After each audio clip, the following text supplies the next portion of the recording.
মণিপুর গ্রামে বাস করে এক ব্রাহ্মণ।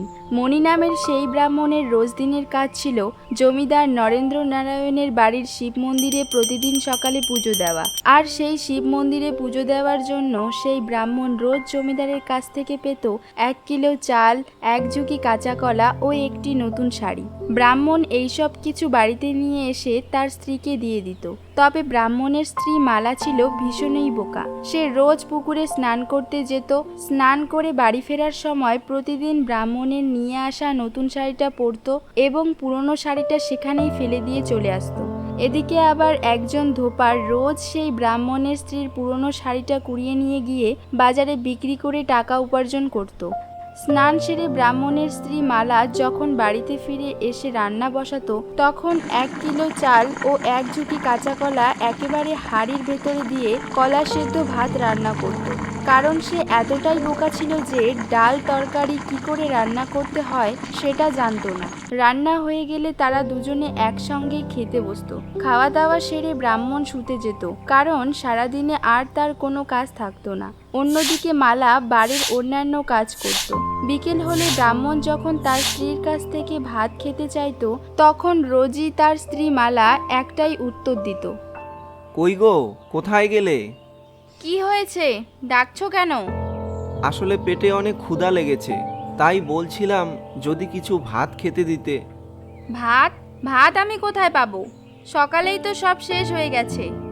সকালেই শেষ হয়ে গেছে, কিন্তু আমি তো কিছুমাত্র চালের ভাত খেলাম। তাহলে এত তাড়াতাড়ি সব ভাত শেষ হয়ে গেল কিভাবে? ওইসব আমি বুঝি না। 1 কিলো চাল রান্না করলে প্রতিদিন একবেলা করেই খাবার জুটবে। এভাবে রোজ রোজ একবেলা করে খাবার খেয়েই দিন কাটাতে থাকে ব্রাহ্মণ মুনি। হঠাৎ একদিন জমিদার বাড়িতে পুজো সেরে মুনি জমিদার বাবুর সামনে গিয়ে বলেন, জমিদার বাবু, একটা কথা ছিল। হ্যাঁ বলো ব্রাহ্মণ, কি বলতে চাও? জমিদার বাবু, আপনি আমাকে রোজ 1 কিলো করে চাল এবং একটি করে কলার ঝুঁকি দেন। আমিও সেই সব কিছু নিয়ে গিয়ে আমার গিন্নির হাতে তুলে দেই, কিন্তু গিন্নি আমাকে একবেলার বেশি দুবেলা খাবার কোনো দিনই দিতে পারেন না। যখনই আমি গিন্নির কাছ থেকে বিকালে কিছু খাবার চাই, তখনই আমার গিন্নি সবসময় বলেন 1 কিলো চালে একবেলাই খাবার হয়। তাই জমিদার বাবু, এই একবেলা করে খাবার খেয়ে খেয়ে আমি দিন দিন দুর্বল হয়ে যাচ্ছি। তাই দয়া করে যদি আমার দিকে দৃষ্টিপাত করেন। ও, এই ব্যাপার। ব্রাহ্মণ, আমি তোমার সমস্যা বুঝতে পেরেছি। এই, কে কোথায় আছিস? আজ থেকে রোজ ব্রাহ্মণের পুজো শেষ হয়ে গেলে ওনাকে 2 কিলো চাল, 2টি করে কলার ঝুঁকি ও 1টি করে শাড়ি দিবি। ঠিক আছে বাবু। তাহলে ব্রাহ্মণ, এবার খুশি তো? হ্যাঁ হ্যাঁ জমিদার বাবু, আপনাকে অনেক ধন্যবাদ। ব্রাহ্মণ জমিদারের দেওয়া সেই সব কিছু নিয়ে বাড়ি চলে যায়। এই যে গিন্নি, আজ থেকে আমাদের আর খালি পেটে থাকতে হবে না। কেন গো, আজকে কি এমন হলো যে তুমি এই কথা বলছো? আজকে জমিদার বাবুকে আমাদের সমস্যার কথা বলেছিলাম। জমিদার বাবু সবটা শুনে 1 কিলো চালের জায়গায় 2 কিলো করে দেন এবং 2টো করে কলার ঝুঁকি দেন। ওমা, তাহলে তো ভালো কথা গো। দাও, ঝোলাটা দাও, আমি এক্ষুনি রান্না বসাচ্ছি। ব্রাহ্মণের হাত থেকে ঝোলাটা নিয়ে তার বউ মালা রান্নাঘরে গেল। কি গো, শুনছো? এদিকে এসো। কি হয়েছে? এই যে দেখতে পাচ্ছ না, এই হাঁড়িতে আর রান্না করা যাবে না। এই হাঁড়িতে 2 কিলো চাল রান্না করার জায়গা নেই। তাই বাজারে যাও, এক্ষুনি একটা 2 কিলো চালের হাঁড়ি নিয়ে এসো।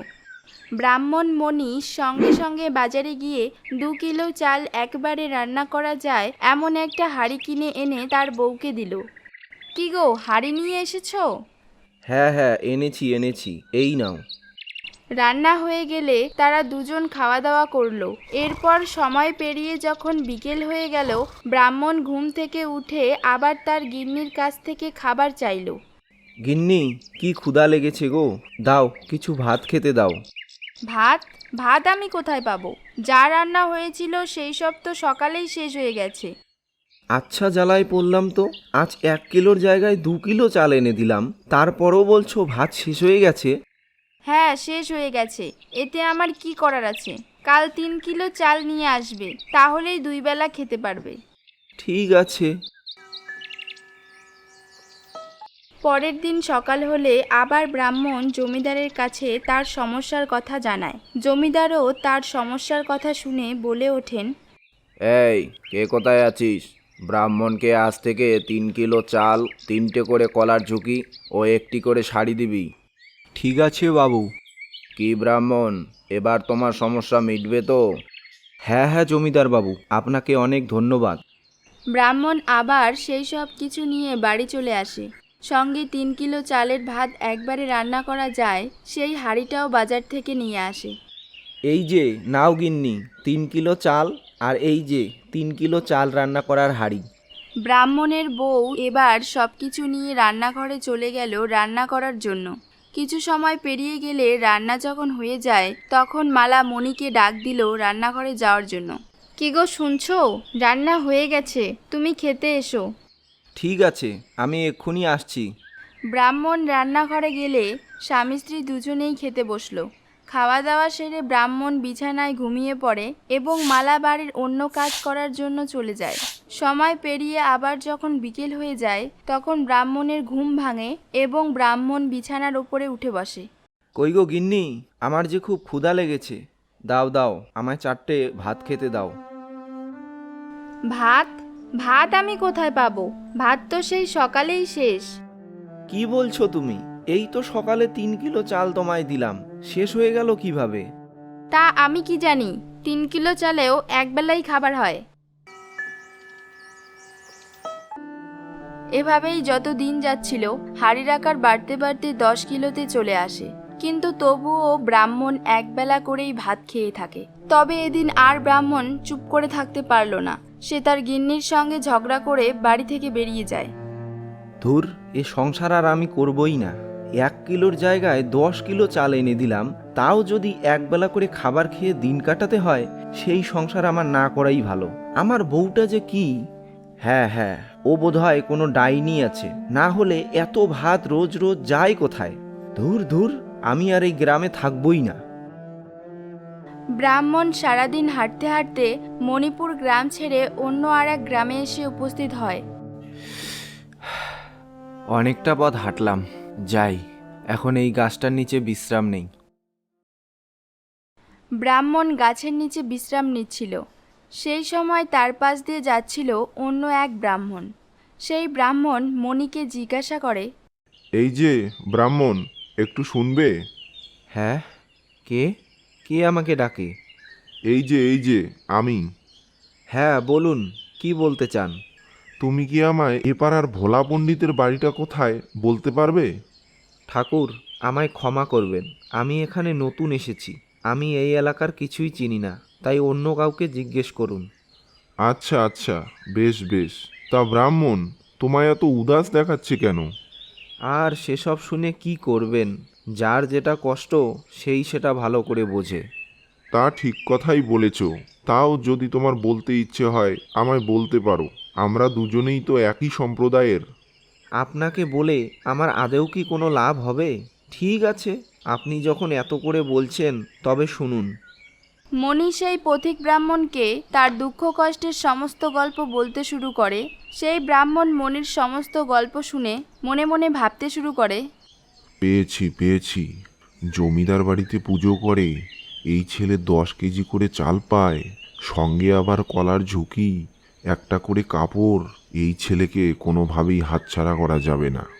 হে ব্রাহ্মণ, বোধহয় আমি তোমার সমস্যার সমাধান করতে পারবো। ঠাকুর, আপনি পারবেন? আপনি সত্যিই পারবেন? তাহলে তাহলে আমায় বলুন, আমায় কি করতে হবে? শোনো ব্রাহ্মণ, আমার বাড়িতে আমার একটাই মাত্র মেয়ে আছে। আমার মেয়ে রূপে গুণে কারো কোনো অংশে কম যায় না। আমার মেয়ের বিয়ের বয়স হয়েছে, এই জন্য আমি অনেক দিন ধরেই ব্রাহ্মণ ঘরে বিয়ে দেওয়ার জন্য যোগ্য পাত্র খুঁজছিলাম। তাই তুমি যদি আমার মেয়েকে বিয়ে করো তাহলে তোমার দুঃখ শেষ হয়ে যাবে। হে ঠাকুর, আমি তো সবটাই বুঝলাম, কিন্তু আমি তো বিবাহিত। শোনো ব্রাহ্মণ, আমি সবটা জেনে বুঝেই তোমাকে এই প্রস্তাব দিয়েছি। আর তুমি তোমার বউয়ের যা বর্ণনা আমায় দিয়েছ, তাতে বোধহয় আমার মেয়ে তোমার ঘরে বউ হয়ে যাওয়ার পর ঠিক তাকে মানিয়ে নেবে। ঠিক আছে ঠাকুর, আপনি যখন এত করে বলছেন তাহলে আমি আর না করব না। আপনার মেয়েকে বিয়ে করতে আমি রাজি আছি। ঠিক আছে, তাহলে চলো আমার বাড়ি। সেই ব্রাহ্মণ মণিকে সঙ্গে করে তার বাড়ির দিকে নিয়ে যায়। মা সরলা, প্রথমবার স্বামীর ঘরে যাচ্ছিস, সবার সঙ্গে মানিয়ে গুছিয়ে চলিস। ঠিক আছে বাবা, তুমিও সাবধানে থেকো।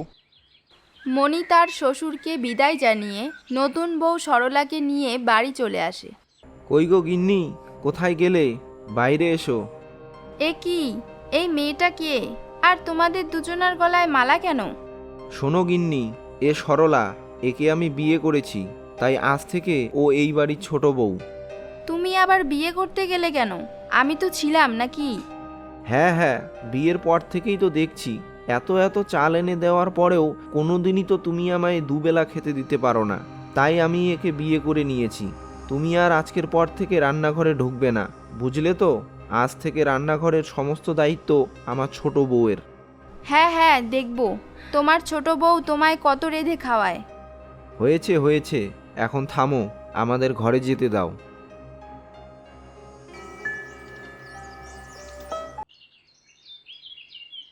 সরলা, এই বস্তাটায় চাল ও কলা আছে, তুমি কিছুক্ষণ পর রান্না বসিয়ে দিও। আর এই যে শাড়িটা নাও, আলমারিতে রেখে দিও। আমি এই বস্তাটা রান্নাঘরে রেখে আসছি। বোন, এই শাড়িটা আমায় দাও। কেন? শাড়িটা নিয়ে তুমি কি করবে? আমি এখন স্নান করতে যাব, তাই এই শাড়িটা স্নান সেরে পরব। ঠিক আছে, তুমি আগে স্নান সেরে বাড়িতে আসো, তারপর আমি এই শাড়িটা দেব, তার আগে নয়। মালা পুকুরে স্নান করতে গেল। স্নান সেরে যখন সে বাড়ি ফিরে এলো, তখন সে দেখতে পায় ছোট বউ সরলা রান্না বসিয়েছে। বোন, এখন আমায় শাড়িটা দাও। এই যে নাও, তবে একটা কথা মনে রেখো, আজকে যে তোমায় শাড়িটা দিলাম, এরপরে আর কোনোদিন আমার কাছ থেকে শাড়ি চাইবে না, যতদিন না পর্যন্ত তোমার এই দুটো শাড়ি ছিঁড়ে যায়। এখন থেকে আমি পুরনো শাড়ি পরবো? নয়, হ্যাঁ, এখন থেকে পুরনো শাড়ি পরে থাকবে, না হলে সংসারে উন্নতি আসবে না। ঠিক আছে, তাই হবে। কিছু সময় পেরিয়ে গেলে ব্রাহ্মণ ও তার বউ খেতে বসলো। খেতে বসে ব্রাহ্মণ দেখতে পেল আজকে সেদ্ধ ভাতের জায়গায় কলা ভাজা ও কলার তরকারি রান্না হয়েছে। সরলা, তুমি এসব কি রান্না করেছো? কেন, কলা ভাজা আর কলার তরকারি তোমার পছন্দ হয়নি বুঝি? আরে না না, আমি তো অনেক খুশি হয়েছি। অনেক দিন পর সেদ্ধ ভাতের জায়গায় অন্য কোনো পদের রান্না দেখতে পাচ্ছি। বড় গিন্নি, দেখো দেখো, দেখি কিছু শেখো। খাওয়া দাওয়া সেরে রোজ দিনের মতো ব্রাহ্মণমণি ঘুমিয়ে পড়ে। আবার সময় পেরিয়ে যখন বিকেল হয়ে গেল, তখন ঘুম থেকে উঠে মণি বলে উঠল, ছোট গিন্নি, ও ছোট গিন্নি, কোথায় গেলে গো? হ্যাঁ বলো, কি হয়েছে? গিন্নি, কিছু খাবার হবে? বড্ড ক্ষুধা লেগেছে। হ্যাঁ আছে তো, সকালে যা রান্না করেছিলাম আমরা তো শুধু তার অর্ধেকটা খেয়েছি, আরও এখনো অর্ধেক খাবার বাকি আছে। তুমি সত্যি বলছো? হাঁড়িতে এখনো খাবার আছে? হ্যাঁ হবে তো, তুমি একটু দাঁড়াও, আমি এক্ষুনি এনে দিচ্ছি। বাহ বাহ, খুব ভালো। এই জন্য তোমার বাবা বলেছিলেন তুমি একজন গুণবতী নারী। হয়েছে হয়েছে, আর আমার প্রশংসা করতে হবে না। ও হ্যাঁ, তোমায় একটা কথা বলার ছিল। হ্যাঁ হ্যাঁ, বলো বলো, কি বলতে চাও? শোনো তবে, তুমি জমিদারের কাছ থেকে যে কলাগুলো এনেছো, তার মধ্যে আমি মাত্র 1 ঝুঁকি কলাই রান্না করেছি, বাকি 9 ঝুঁকি কলা এখনও রান্নাঘরেই পড়ে আছে। তাই ওগুলো তো বেশি দিন রান্নাঘরে রাখা যাবে না, নষ্ট হয়ে যাবে। এই জন্য আজ তুমি বাজারে গিয়ে ওই কলাগুলো বিক্রি করে অন্যান্য কিছু শাকসবজি কিনে আনো। সত্যিই গিন্নি, তোমার মাথায় বুদ্ধি আছে। এতদিন ধরে বড় গিন্নির সঙ্গে সংসার করছি, কই কোনোদিন তো বড় গিন্নি আমায় এমন করে বলল না, পারবে পারবে, একমাত্র তুমিই পারবে আমার সংসারের উন্নতি করতে।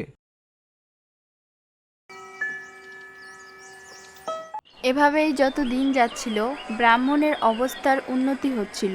দিন দিন ব্রাহ্মণ ছোট বউয়ের হাতের নানান পদের রান্না খেয়ে ব্রাহ্মণ মোটা হয়ে যাচ্ছিল। তাদের আলমারি কাপড়ে ভরে গেছে, কাপড় রাখার আর জায়গা নেই। তাই ব্রাহ্মণ বলে উঠল, ছোট গিন্নি, আলমারি তো ভরে গেছে গো, এবার তাহলে কি হবে?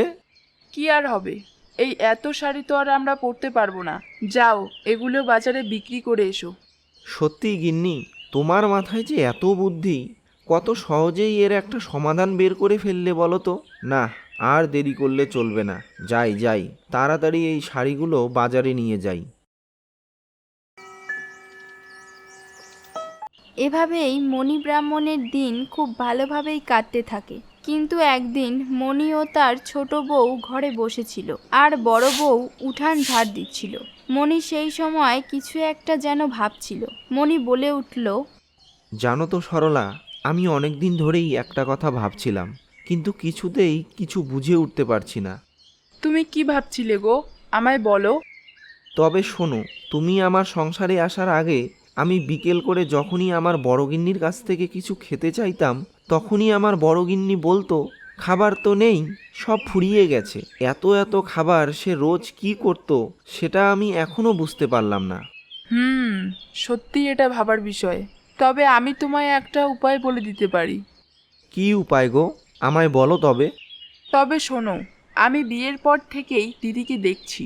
দিদি বোধহয় ভীষণই বোকা। তবে তুমি যদি দিদিকে তোমার দিব্যি দিয়ে কিছু জানতে চাও, তাহলে দিদি বোধহয় সেটা ফেলতে পারবে না। হ্যাঁ, তুমি ঠিক বলেছ। এই যে বড় বউ, তোমার সাথে যে আমার কিছু কথা আছে। কি বলতে চাও বলো। তুমি সত্যি করে বলো তো, ছোট বউ আমাদের সংসারে আসার আগে আমি যখনই তোমার কাছ থেকে বিকেলে কিছু খাবার চাইতাম, তখনই তুমি বলতে খাবার নেই। কিন্তু আমি ঠিক জানতাম আমাদের সকালে খাবার পরও অনেক খাবার বেঁচে যেত। সেই খাবারগুলো তুমি কি করতে? কোথায় কোনো খাবার বাঁচত না তো? তুমি মিছিমিছি আমায় সন্দেহ করছো। বুঝেছি, তুমি এভাবে আমায় বলবে না, তাই তো? তবে এই যে আমি আমার মাথার দিব্যি দিয়ে বলছি, তুমি যদি আমায় সত্যি কথা না বলো, তাহলে আজকেই আমি মারা যাব। ওগো, বলছি তুমি আমায় ক্ষমা করে দিও। আমাদের খাওয়ার শেষে তুমি যখন ঘুমিয়ে পড়তে, তখন আমি সেই খাবারগুলো আমাদের বাড়ির পিছনে ডোবায় ফেলে দিয়ে আসতাম। ডোবায় ফেলে দিয়ে আসতে? কিন্তু কেন? ওগো, আমার মা সবসময় বলতেন, দিনে একবারের বেশি খাবার খেতে নেই। একবারের বেশি দুবার খেলে নাকি অমঙ্গল হয়। তাই তো আমি খাবারগুলো ফেলে দিয়ে আসতাম আমাদের সংসারের মঙ্গলের জন্য। হায় রে আমার বোকা বউ রে, তুমি এসব কথা এতদিন আমায় বলনি কেন? আমি ভয় পেয়েছিলাম, তাই তোমায় বলিনি। তুমি আর দিদিকে বকো না। আমি বুঝতে পেরেছি দিদির মা কেন এমন বলতেন। দিদিরা বোধহয় খুব গরিব ছিল, তাই ওনার মা ভয় দেখিয়ে দিদিকে চুপ করিয়ে রাখতেন, যাতে দিদি দ্বিতীয়বার আর খেতে না চায়। আর এভাবে তো আমার মাও আমাকে ভয় দেখাতো, কিন্তু আমি বড় হওয়ার সাথে সাথে সব কিছু বুঝে যাই। ও, তাহলে এই ব্যাপার। শুধুই আমি তোমায় ভুল বুঝছিলাম। তাহলে তুমি আর মন খারাপ করো না গিন্নি, আমরা সবাই মিলে এখন সুখেই দিন কাটাবো।